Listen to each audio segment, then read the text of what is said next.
अध्यात्म रसिक सभी आत्मन साथियों को जय जिनेन्द्र नमस्कार। हम अष्टावक्र गीता के इस महाज्ञान यज्ञ में समर्पित होकर अपने उस परम मोक्ष लक्ष्य की साधना कर रहे हैं। 9वां प्रकरण पूरा हो चुका है।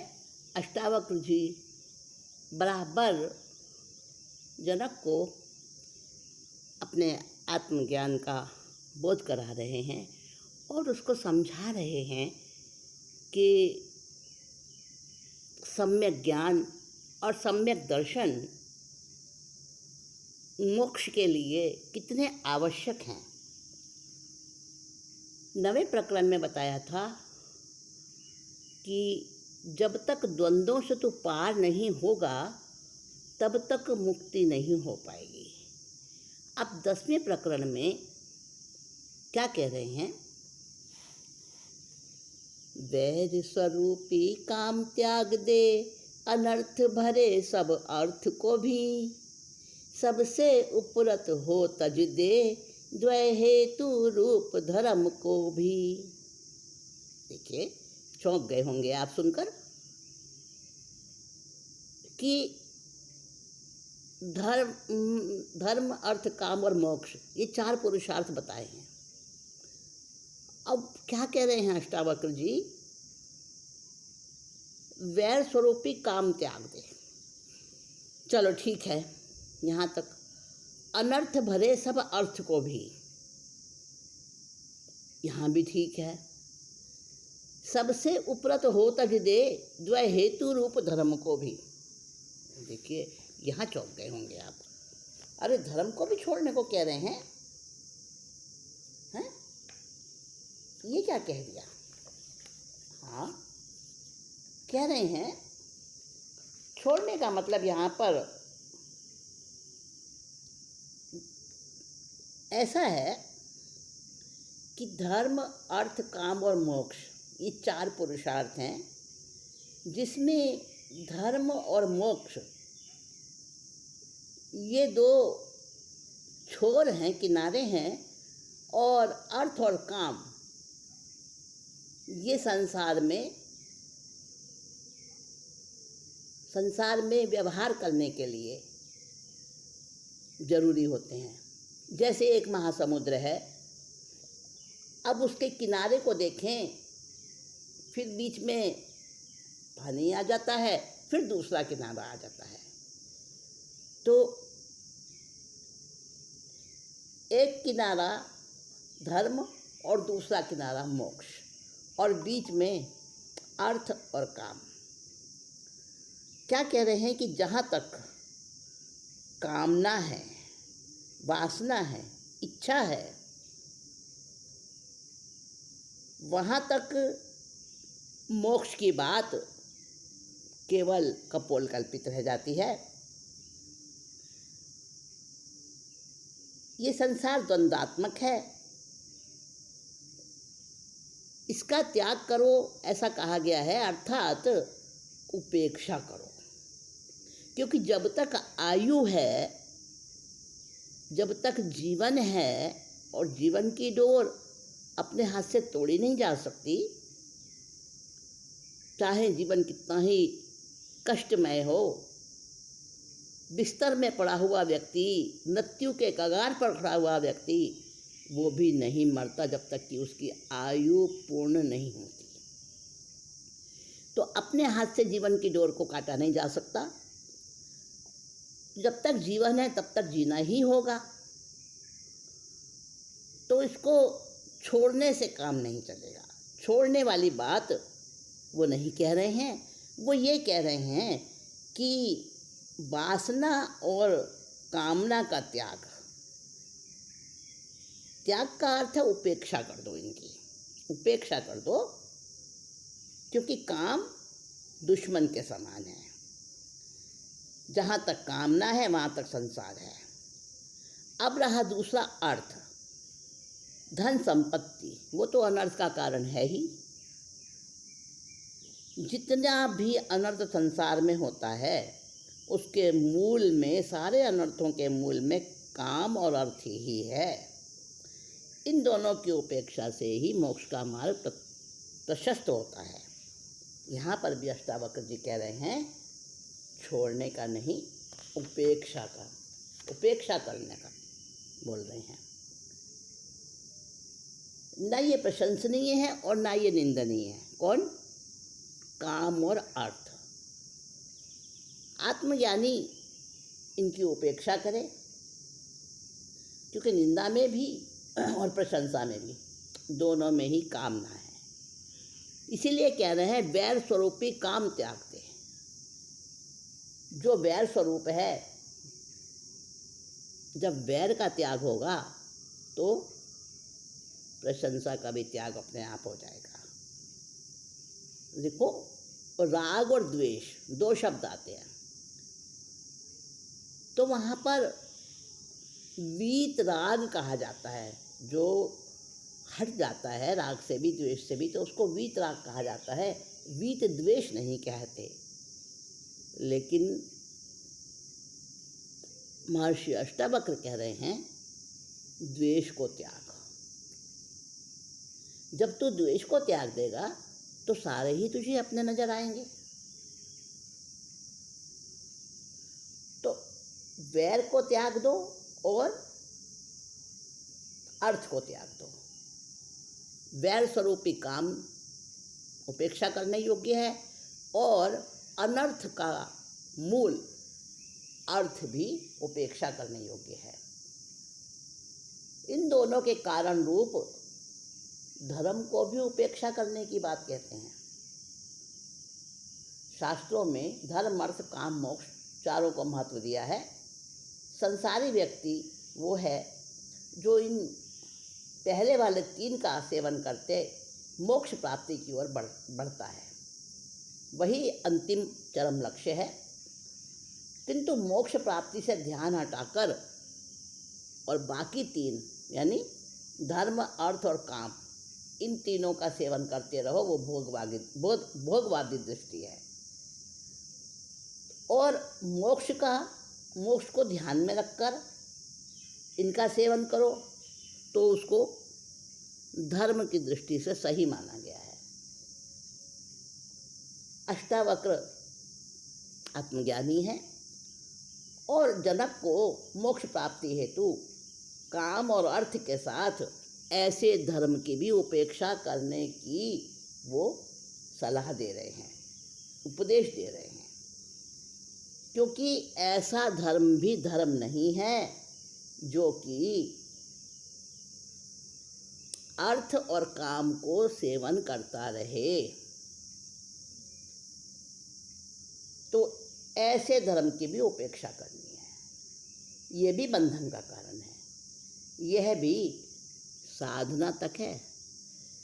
और जब सिद्धि मिल जाती है, साधना पूर्ण हो जाती है, तब तो ये भी छूट जाता है, हैं? तो कहा है साधना के वास्ते आत्मा के रास्ते चल रे राही चल रे राही चल। आत्मा के वास्ते साधना के रास्ते चल रे राही चल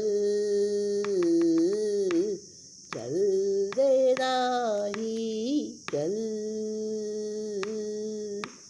मुक्ति की मंजिल मिले, शांति के सरसिज खिले, चल रे राही चल रे राही चल। ऐसे जियो जग में जो जल में कमलवत हो जिंदगी, यूं जियो जग में जो कमलवत जल में रहती जिंदगी। सत्य शिव सौंदर्य की करते रहो सदा बंदगी।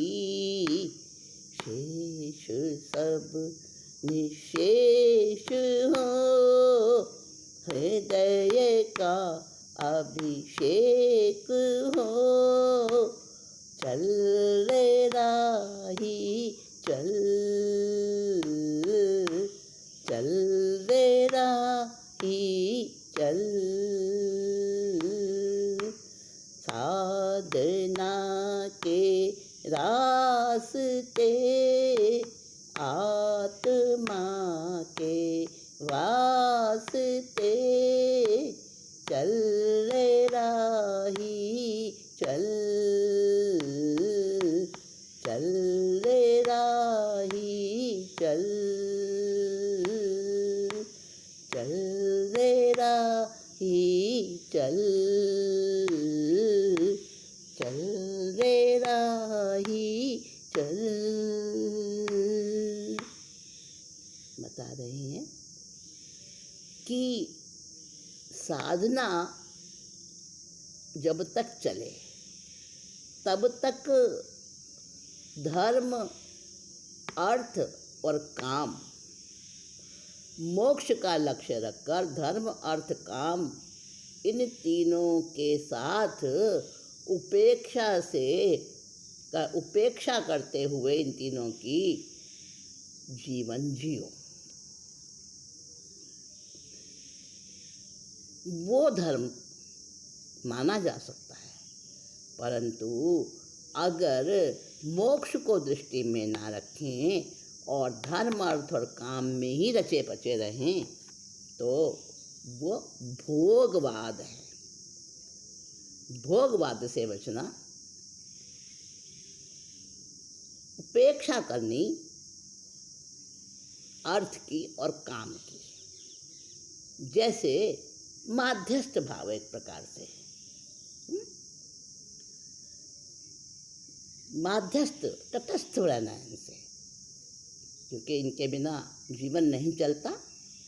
और जब तक जीवन चलाना है, जब तक सांसें चलती हैं, आयु है, तब तक तो संसार का भी व्यवहार जरूरी है।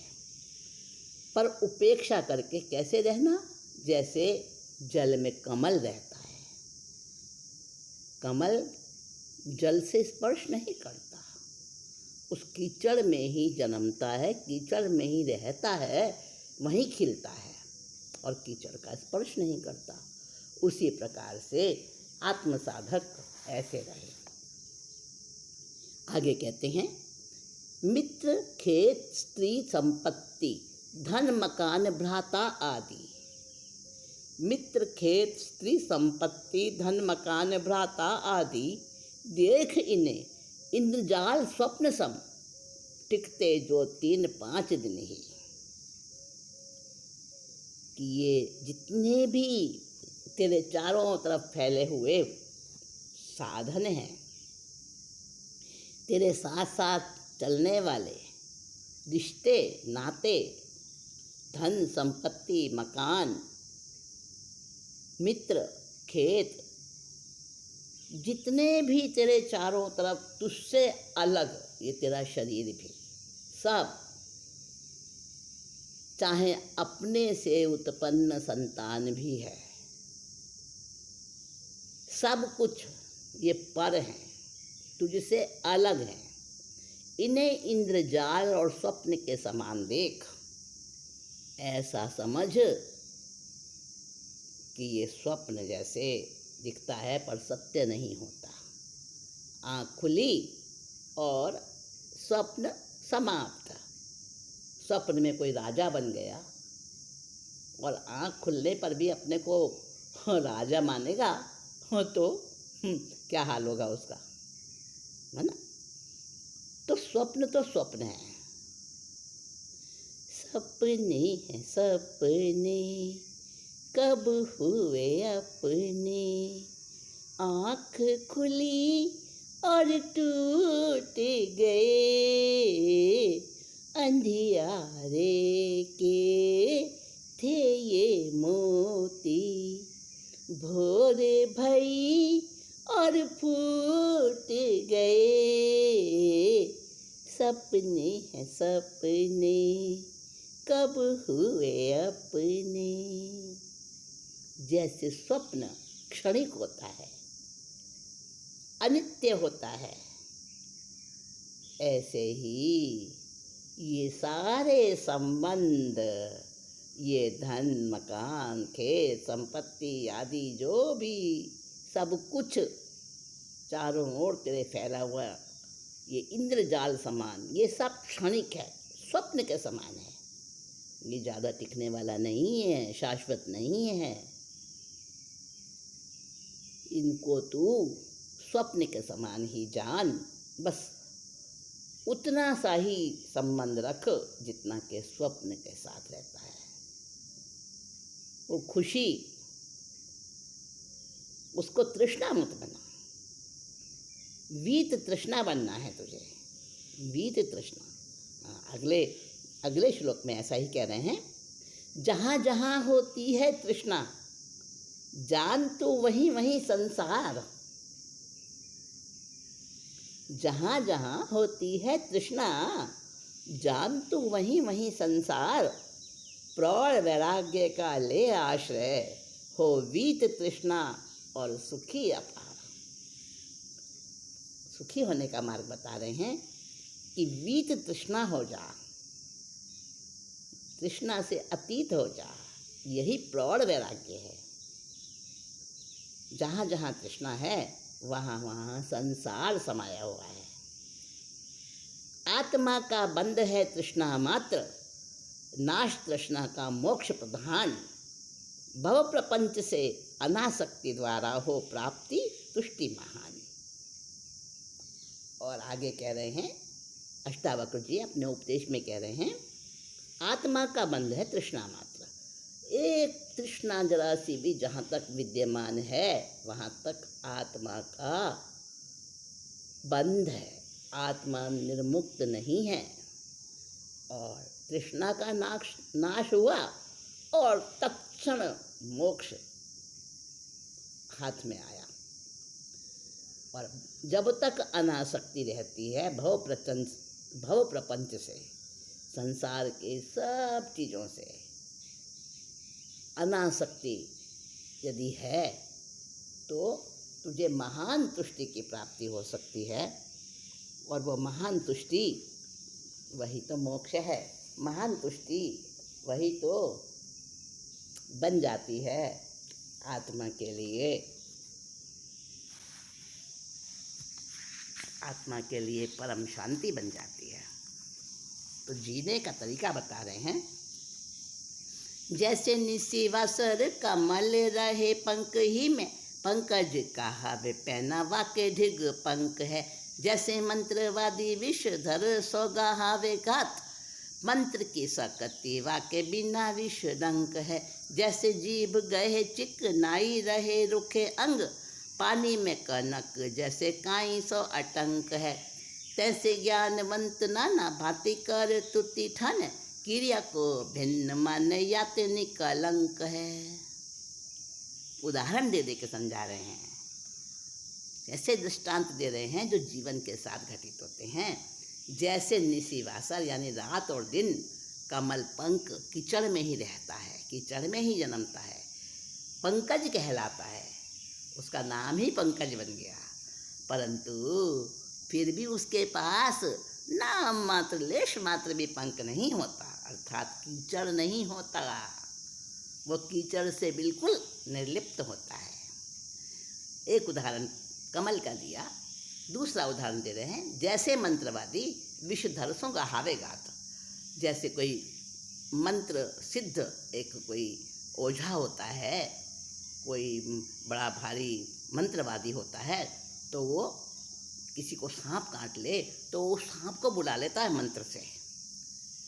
सांप को बुला लेता है और उस सांप से अपने शरीर में गात यानी शरीर, और अपने शरीर में उस सांप से डसवाता है और मंत्र की शक्ति से उसके कोई विष और कोई डंक लगता नहीं है, क्योंकि उसके पास मंत्र का प्रभाव है, मंत्र की पवित्र शक्ति है। दूसरा उदाहरण दिया। तीसरा दिया, जैसे जीभ गहे चिकनाई, जीभ को कितना ही घी खिला लो, कितने ही चिकने पदार्थ से हर समय खाती रहे, फिर भी हमेशा रूखी रहती है, ये कभी चिकनी होती नहीं है। और जैसे सोना, पानी में कनक, कनक कहते हैं सोने को, सोने का टुकड़ा पानी में कितना ही साल पड़ा रहे, कितने ही अरसों तक पड़ा रहे, पर उस पर काई नहीं लगती, जंग नहीं लगता, और लोहे को लग जाता है थोड़ी देर में। तो कहते हैं सोने को जंग नहीं लगता। कितने उदाहरण दे दिए। इसी तरह से जैसे जीभ पर चिकनाई नहीं रहती, पानी में पड़े हुए सोने पर जंग नहीं लगता, मंत्र की शक्ति से जहर नहीं चढ़ता मंत्रवादी को, और कमल पर कीचड़ का असर नहीं होता, कीचड़ का स्पर्श नहीं होता। ऐसे ही तैसे ज्ञानवंत नाना भांति करतुति ठाने, क्रिया को भिन्न माने याते निकलंक है। ज्ञानवंत जो होता है, जो ज्ञानवान होता है व्यक्ति, जो सही मायनों में आत्मज्ञानी होता है, वो बहुत सारे कितनी भी क्रियाएं करे, संसार में रहता है तो उसको खाना पीना बोलना चलना सब कुछ करता है वो, फिर परंतु क्रिया को अपने से भिन्न मानता है। ये करने वाला मैं नहीं हूँ, अरे मैं तो आत्मस्वरूप हूँ, और आत्मा तो कुछ करता नहीं है, आत्मा तो हमेशा से निष्क्रिय है, अपने स्वभाव से भिन्न उसको मानता है। हर क्रिया को शुभ और अशुभ किसी में वो आसक्त नहीं होता। ऐसे आत्मज्ञानी को कर्म की कालिमा असर नहीं करती है, तो तुझे तो वैसा ही बनना है। असत और जड़ है संसार, अविद्या भी है ऐसी ही, एक शुद्ध चैतन्य तो ज्ञाता, सबका जानना क्या बाकी। एक को जान ले बस, जो एके जानई सो सर्वम जाने। जो एक को जान लेता है वो सबको जान लेता है, क्योंकि यत् पिंडे तत् ब्रह्मांडे, जो ब्रह्मांड में है वो अपने इस पिंड में भी है। तो ये संसार असत है, जड़ है, और अविद्या यानी अज्ञान से हमें वो नित्य और शाश्वत मालूम देता है। परंतु सोच ले, जब तू अपने आप को जान लेगा तो तुझे मालूम चलेगा कि बस एक शुद्ध चैतन्य मैं हूँ, और मेरे लिए बाकी का सब जो व्यर्थ है, इनका जानना भी व्यर्थ है, क्या करना जानकर। और सब जो जाना हुआ है वो भी कैसे मिट जाएगा, जैसे रबड़ से लिखा हुआ मिट जाता है, जैसे लिखा हुआ मिट जाता है ना, किससे, इरेजर से अपन उसको हम मिटा देते हैं। ऐसे ही जो कुछ सीखा है, जो कुछ जाना है, वो सब मिथ्या ज्ञान समाप्त हो जाता है, और एक ज्ञान तत्व जो आत्मा में सघन पिंड ज्ञान का है, जो आत्मा का रूप है, ज्ञान ही आत्मा है, आत्मा ही ज्ञान है, तो वही ज्ञान बाकी रहता है, और वही फिर केवल ज्ञान बन जाता है। जहाँ केवल ज्ञान ही ज्ञान है और कुछ है ही नहीं ज्ञान के सिवा। नष्ट हुए हैं भव में सुख राज्य शरीर और संतान। अरे पता नहीं कितने जन्म ले लिए, सब में सुख भी था, शरीर भी था, संतानें भी थी, और जहाँ जहाँ थे वहाँ के हम मालिक भी थे। बहुत नष्ट किए हमने, सुख भी नष्ट किए, राज्य भी नष्ट किए, शरीर और संतान भी नष्ट किए, न जाने कितने भवों में। लेकिन मैं नष्ट कभी नहीं हुआ। मैं आत्मा, तू अविनाशी होकर भी पगले आसक्त रहा उनमें नादान। और तू उन्हीं में आसक्त हो रहा है, अभी भी हो रहा है। अरे नादान, अब तो जाग जा, अब तो जाग जा, अब तो जाग जा। सुनो गजर क्या गाए, समय गुजरता जाए। हो रे भोले भाले, हो रे जीने वाले, हो नादान, हो नादान। सुनो गजर क्या गाए, समय गुजरता जाए।